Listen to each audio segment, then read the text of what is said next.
window, you know, say hello or something there, so you can know, so I can know if you're seeing me okay, if you're hearing me okay. And then it's just now 8 o'clock, so I thought we would wait for a couple of minutes to let a few more people join. However, if it's going to be just a few of us, I'm fine with that too. Normally, when I'm in a room talking, it's just me. So just to have a live audience is actually pretty exciting to me. So it's telling me that there are folks here, but I can't see who they are. So feel free to say hello. No, for real. Go over there to the chat box and say hello, hello. Or as Medea might say it, hello, however you like. And it could be that maybe you guys are chatting and I'm not seeing it, but I don't see anything popping up in the chat box. But one of the questions that was posed today was pricing. How do you price stuff? And I thought I would show you guys some of the stuff I bought yesterday and today, and show you some examples of how easily what I know to price, and you know, how to figure out the prices. And oh, well, Chrissy's saying you guys are chatting, but I'm not seeing anything. So I gotta figure this out. Huh.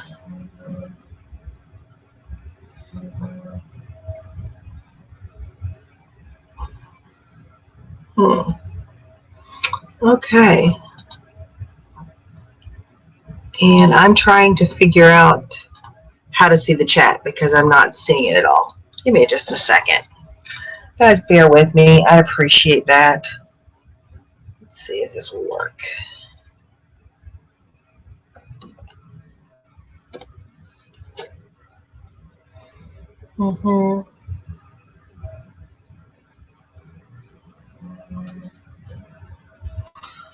Okay. Unfortunately, guys, I can't see the chat right now because I'm a big dork. I see something that says group chat, but it's not showing me anything but what I'm chatting, because I actually chatted to myself. Yes, I am that dorky that I chatted to myself. So I'm not really sure how to see the chat, unless maybe, just bear with me. Oh well. Unfortunately, you can ask questions in the chat, and if I can have Chrissy or Jessica text me a question, that would be awesome.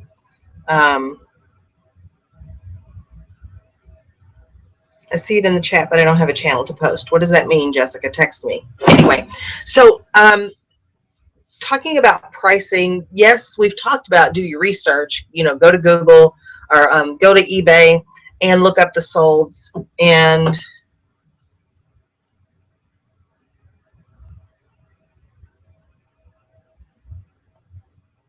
oh, I don't have that chat. I don't get that. Anyway, so go to the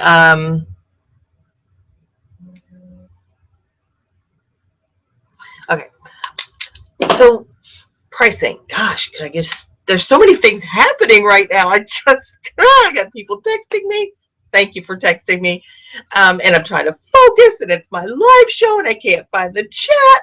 Oh my goodness. But anyway, you guys will soldier through it with me, I'm sure, just like you do in every goofy show or every goofy video that I do. So pricing, how do you price? I've got some interesting different things here that I bought yesterday and today, and I will tell you my strategies for pricing, and I will tell you that a lot of times I'm flying by the seat of my pants when it's an item that I can't find a true comp of. For example, and I did not price this, and I did not plan to sell this on eBay. But I bet if I look up this product, and this is a Squirt baby food dispensing spoon. For real, people, I am so old. We did not have anything like this when I was little, but or younger, which was, I was on the ark. I don't know if I told you guys about that, but yeah, me and a bunch of animals on the ark. Anyway, I'm sure that if I look this particular product up, there is a clear price for the market. And maybe that's $8. Maybe this is an $8 item. Not for me. I bought it to give it to somebody. But anyway, but for items like that, very specific items like that, you can normally find a comp on eBay that is sold recently that will give you an idea about pricing. And when I'm researching like that, I typically always throw out the auctions, unless it is just something extremely rare, extremely desirable. Most of the time, in my opinion, auctions don't get you the market price. They come in somewhere below it. So technically, I will throw those bids out. Sorry, guys. Let me just look, see what's happening here. Okay, so oh,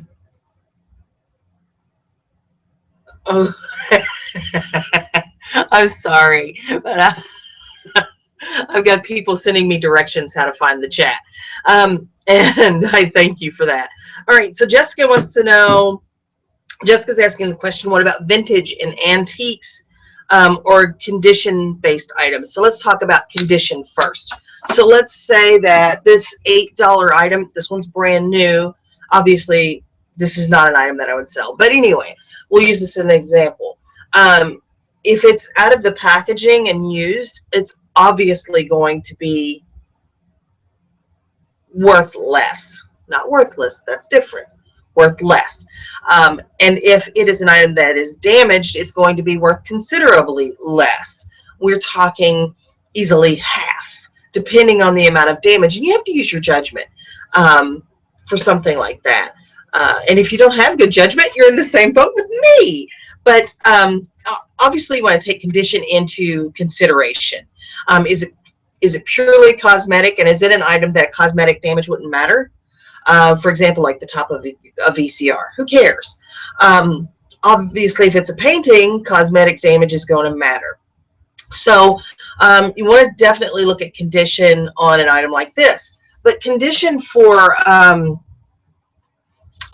condition is not the same for all items, because you've got to look at,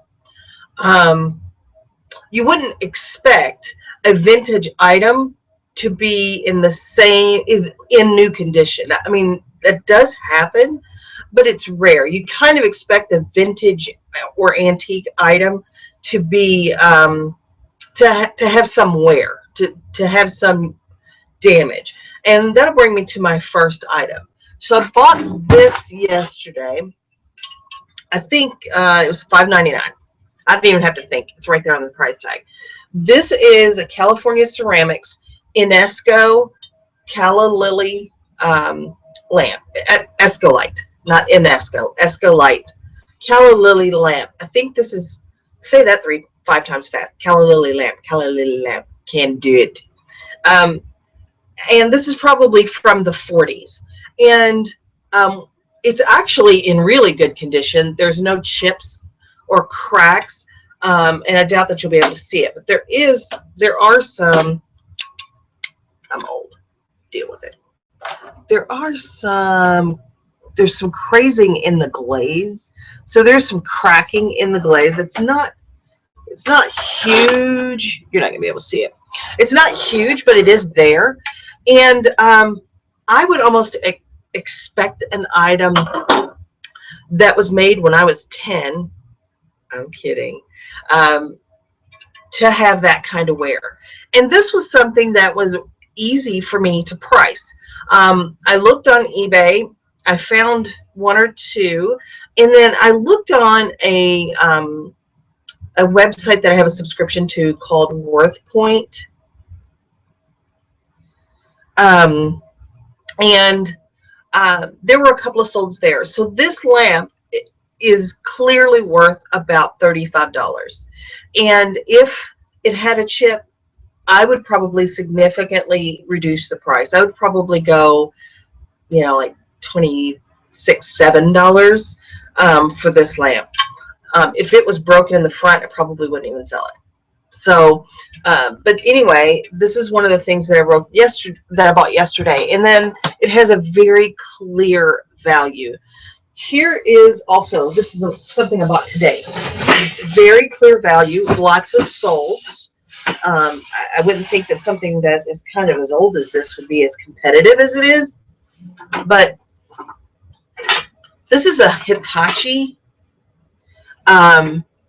rice cooker steamer deal, and I only thought Hitachi made car stereos and DVD players and all that stuff, your fine electronic transistor radios, but there's a clear market for this. Today was green tag day, got it half off. I paid $2 for this, and this rice cooker goes regularly for right around $50, and that's where I'm going to price this one. The market is telling me that this is a $50 rice cooker. If it had a box, it might be worth $5 more, maybe a little bit more. I don't have the instructions, but I'm right at that $50 mark on this particular item. This one, not a vintage or antique, but you have to make the judgment call. So I looked up these. I got these. These were on markdown 75% off. I got them for $1.50, and and who wouldn't want to wear these, really? These are just they're a statement, all right. Anyway, so I saw one sold for $12.99, one sold for $19.99 best offer, and so I don't know exactly what it was, and the other one was $22.50, and a best offer was accepted. Well, that tells me I'm probably going to price these right around $18, because I don't do best offer a lot. So I think if I go in that $18 range, I can probably sell these pretty easily, and I'm going to target short people. I'm kidding. Anyway,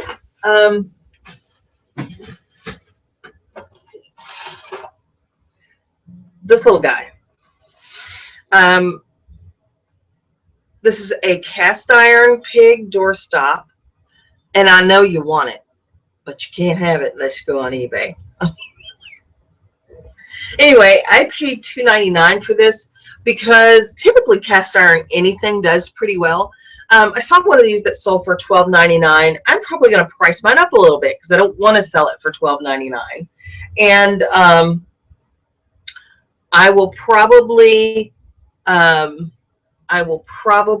price this somewhere around $16 plus shipping, because it's heavy. It's cast iron. So at this point, my judgment call is I think it's worth more than the $12.99 they sold it for.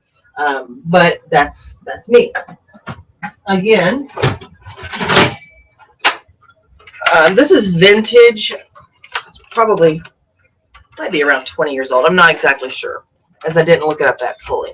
But I appreciate that they tested it for me and told me that it works. But this is a food slicer by Waring, and I bought this for $2.99 today, and this does a steady $22. That's the price point on this particular item. I did see that somebody was parting one out, and they probably were going to be able to make maybe 40 or 50 off of this item, but none of those parts had sold yet. So I'm probably just going to sell mine as a unit for around that $22 mark. And things like this, you have to test. And the only way I know how to test something like this is to maybe buy a big block of cheese or buy a big piece of turkey breast and just slice and slice and slice. Anyway, so that's how I'll test that. The rice cooker, I'll just plug in to see if it works because I can cook rice on my own, so I don't need that. Anyway, so here's some things that are not as clear about where that pricing should be. I bought this lamp yesterday. I don't know why I have an affinity for lamps, but I do. And I bought this one. I mean, I snatched it up as soon as I saw it. And this is most people would say a stained glass lamp. It's actually not. If you look at it, it's a slag glass lamp. Slag, S-L-A-G, if you're not familiar with that. And it's got brass components. And I paid $10 for this. And if I had this style of house, I'd probably keep it. But I am thinking, because I want to think in terms of shipping this, and this lamp, this shade weighs a ton, and it's already got some fractures in it. I'm thinking I might sell this shade separately for $25 or $30.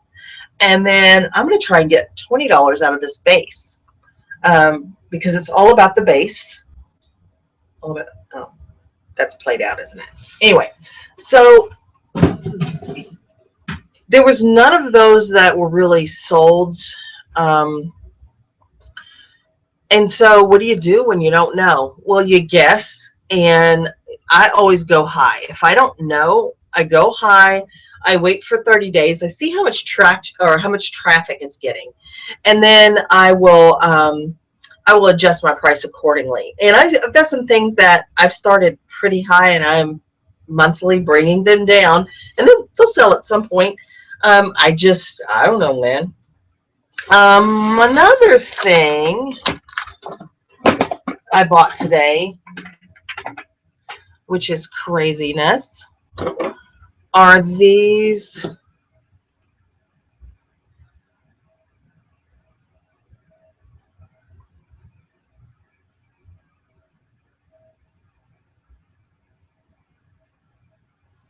Oh, yay, that's a good question. Jessica just texted me a question about what if the current what if the solds show one amount, but the current listings are all priced much lower?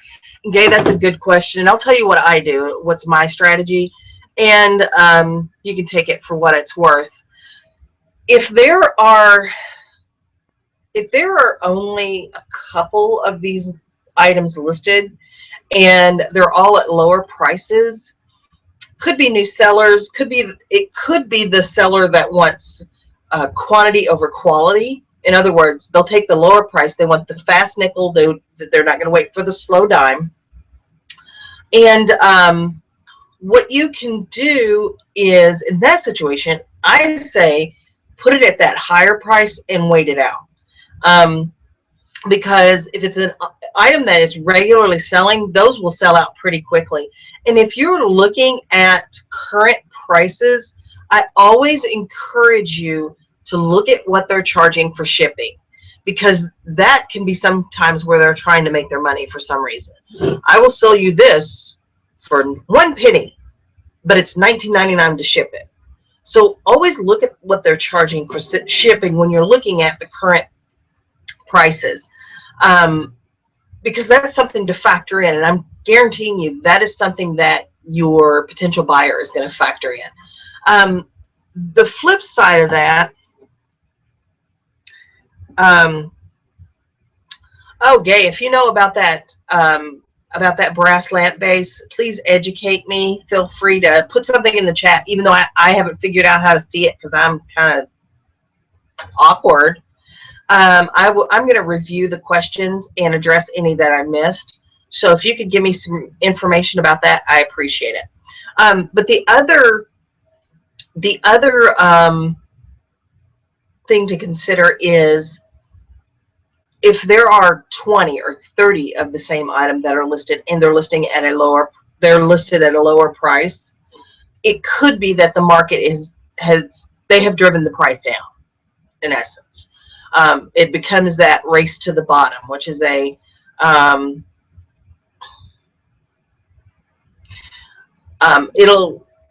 race to the bottom is a phrase we use a lot in Amazon, when you get a lot of sellers that jump on one listing and they will drive the price into the ground, and then it's not profitable anymore. So in that situation, it could just be that that's now the market price, and you either sell it at that price or wait it out and maybe the market will go back up, or you just move on and don't even worry with that product. So those are kind of my theories on that. So today I spent $1.49 because, you know, Daddy Warbucks here, on these. And these are your basic spice jars. And I've got 16 of them. It wasn't $1.49 for these. I've got spice jars for days. But these are your basic, you know, the Kammerstein or Kamenstein spice racks that you see at Kohl's or JCPenney or Macy's or whatever. These would be the spice jars for those type of spice racks. And I'm not sure exactly what I'm going to do with these yet. Now, I've got a couple of options, and you've got to remember to keep your mind open, because yes, they're spice jars, and they could be replacements for an entire spice rack, or you could sell them individually, because what if somebody broke one, or the label has come off just one? So, you know, do you sell them each for $4.99 so that they get the one that broke out of their spice rack? That's an option. You can sell the whole set, of course. I'm not sure what this would be worth, because there's not one sold. And Chrissy just texted me and said crafters like these for storage, and that's where I was going with these. These are great for beading or glitter or lots of other things. So this might be a lot that ends up on Etsy for crafting.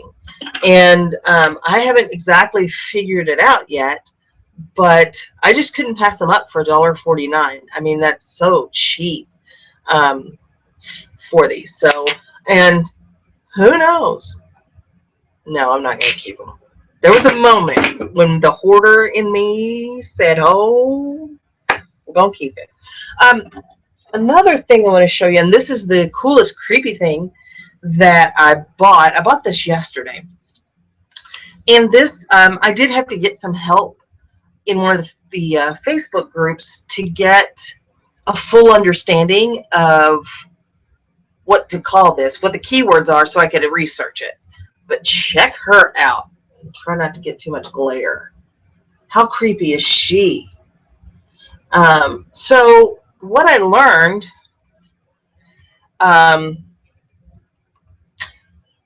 Chrissy, you are killing me. Goodbye, but not goodbye.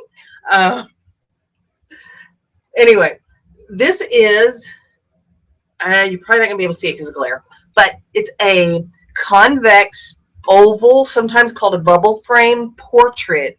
And it's actually a photograph that has been hand painted to like enhance it. So I guess back in the day, these are between the 1880s and the 1920s. Back in the day, they actually had a photo shop where they had people working, and their job was to retouch these to make them look like a portrait when they're actually a photograph. And you know, how do you price something like this? How do you put a value on grandma? Well, let me tell you how I did it. Obviously, there's not going to be this particular subject matter on eBay. I mean, I'm not going to find another one of her because she's one of a kind. But what I did was just searched convex, oval, frame portraits, and I'm not completely done with. I'm not completely done. You are killing me, Chrissy. I'm turning that phone over. I'm not completely done with my research on this. it's a kind of a smallish one. It's 16 inches. It's probably about 12 inches wide. It's got a beautiful gesso frame. But I'm going to say that on eBay, she might be about $40 to $50. I think she's really cool. I haven't sold anything like this particular item before, and I might price her higher. I may go a little higher with her and let the market tell me what she's worth. But I paid $1.99, so I mean, whatever I get is good, I guess. But yeah, this was kind of an interesting thing, to find something like that, and I just snatched it up as soon as I saw that in the store. I just went for it right at the jugular of Grandma. Just went for it. But all right, I've gone through my things, and I need to have some questions, and you guys give me some questions, and I'm going to try and see. I'm going to try and see if I can figure out how to see this chat. This is ridiculous. Oh, no. I got nothing. Isn't that crazy? I don't know who's here. People are watching me. Chat doesn't help. I got nothing. I don't know how to make the chat happen. But anyway. Oh, good. I may have just moved it all up, which is what I'm good for.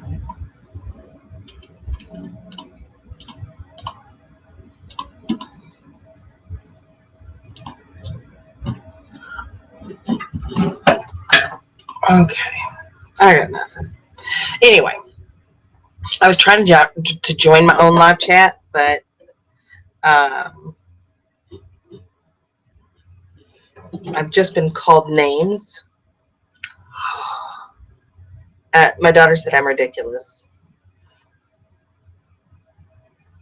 Okay, how long is it beneficial to hold on to an item and let it take up space? I suspect that question is from Nick, and you know who I'm talking to. Anyway, it depends on the item. This item, not that long. I may hold on to this for 3 months, maybe. Maybe a little longer, but not much, because it's just not a high dollar item. Now, granted, it doesn't take up much space, but I wouldn't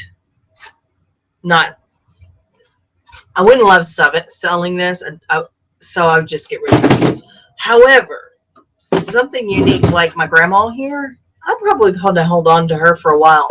And I know I probably have things in my store that are close to a year old, and I know that there are sellers that hold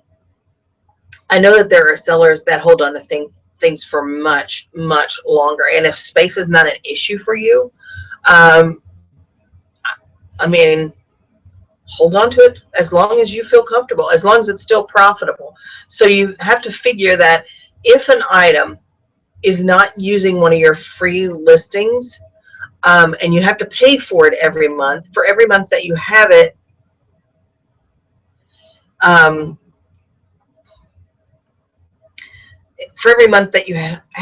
it's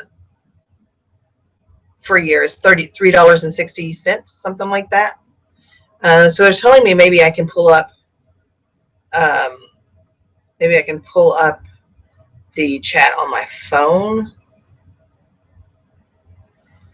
and we're gonna see if I can do that. I don't know if we can do that or not, but I appreciate you guys just bearing with me and letting me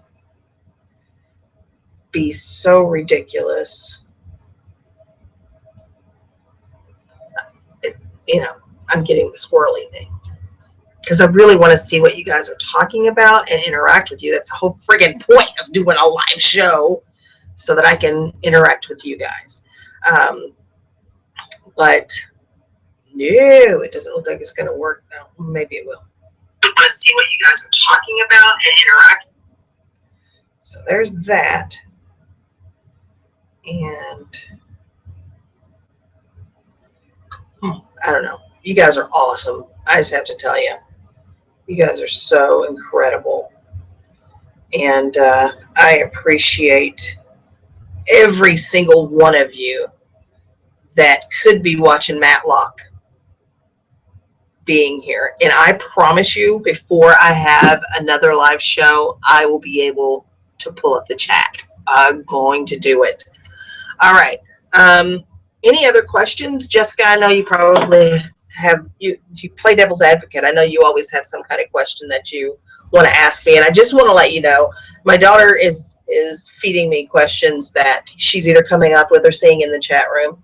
And I appreciate her support and her and Nick being here so much that I put up the backdrop. I did that for my kid because I'm selfless like that. But yeah, I put up the backdrop so she didn't have to see all the mess in the background.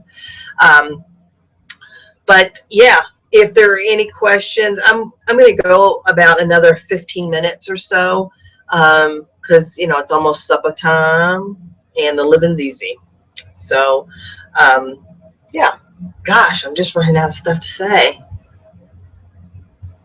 Oh, so I'm getting advice that Nick can fix my chat issue on Friday, which helps me not at all right now. But yeah, so let's see what else I got. Who knows anything about Easy Auction Tracker? What are you doing with your taxes? Are you filing taxes? Are you maintaining records? What are you doing to cash in on these tax deductions that you can get if you monitor, if you keep records? You know, so let me talk to you real briefly about the tools that I use for my tax purposes. I'm just going to throw that in there a little bit because it was brought to me as a potential topic. So one of the things that I use is, and I've talked about this before, GoDaddy Bookkeeping. And I'm going to address Diana's question here in just a second. So GoDaddy Bookkeeping, because it is tied to my PayPal card. I use my PayPal card for all of my purchases, and that's my debit card, my PayPal debit. So GoDaddy Bookkeeping, it's about $10 a month.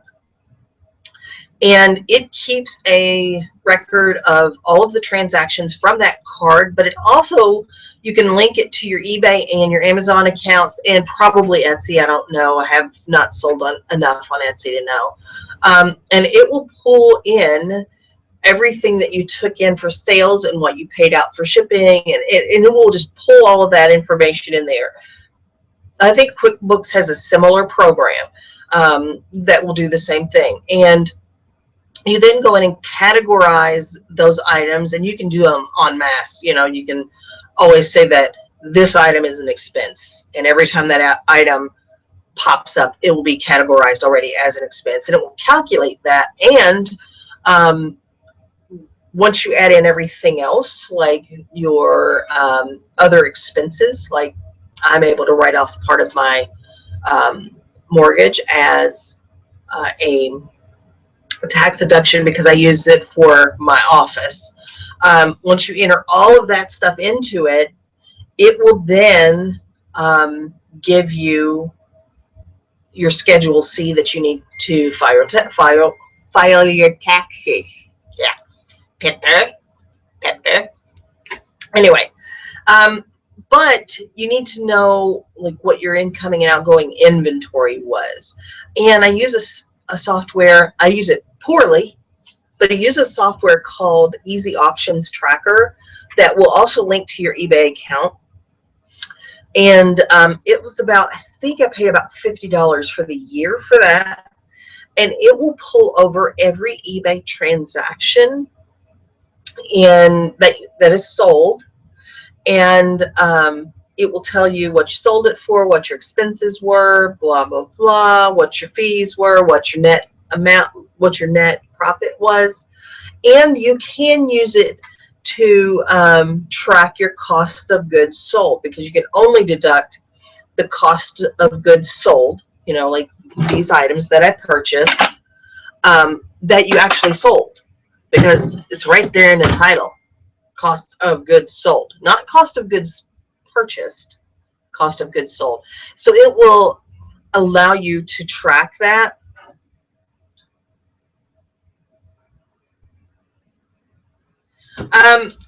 Yay, I would say that collecting sales tax in your state and paying it quarterly is pretty important. They'll come after you at some point, I'm sure. But I think my quarterly was $700. My quarterly taxes for the last quarter were about $700. But anyway, back to Easy Auctions Tracker. It is a good place to keep track of what you purchased items for, so you know that this item sold, I paid $2 for it. It will collect all of that information for you. There is a little, you have to do a little bit of work there, but it will do that for you. So I have found that fairly easy to use. I do have a problem because it is an Excel spreadsheet. I am having a problem with some of the formulas right now, but I think I'm going to contact them next week, and I'm sure they'll help me work through that. The last piece of software that I use is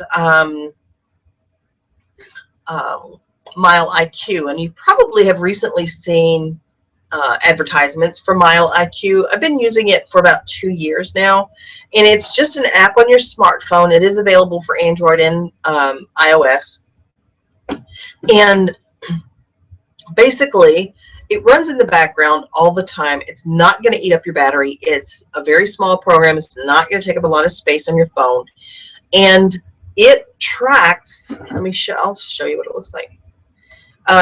It tracks, dang, those glasses aren't on my head. It tracks your mileage every time you get in the car and go somewhere. So, and then very easily, you can categorize. Let's see. For example, yeah, here's a trip right here, and it tells me that it's 1.3 miles, and it's a potential 70-cent write-off on your taxes. And gosh, this is terrible technology. Right here it says business or personal. Well, you just swipe it and just go through each one and swipe it back and forth to tell it whether it's a personal or a business, and it will keep a record of all of your business miles, so that, and then it will give you a report at the end of the year describing all of it, that you can put right in that Schedule C. It makes it so easy.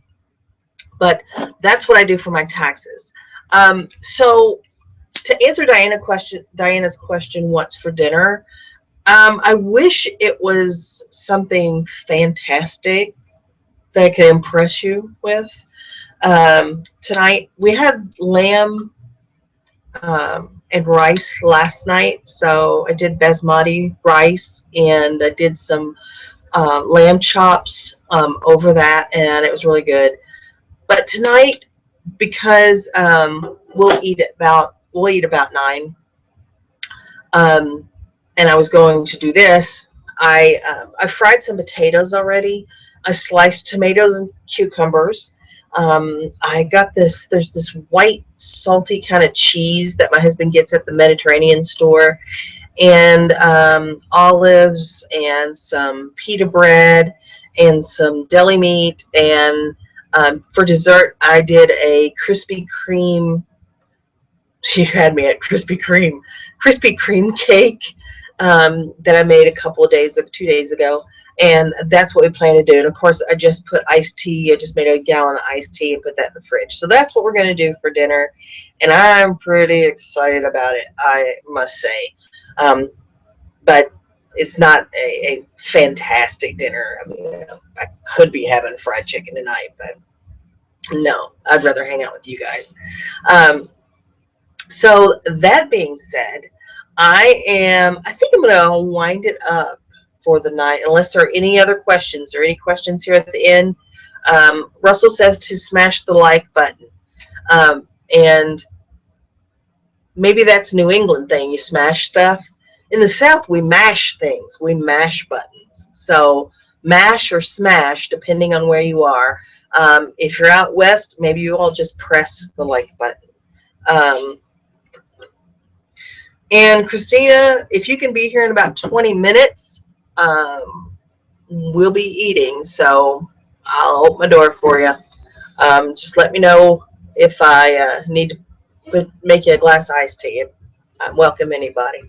But anyway, I am going to wind it up for the night. I appreciate you guys all being here, and thank you so much.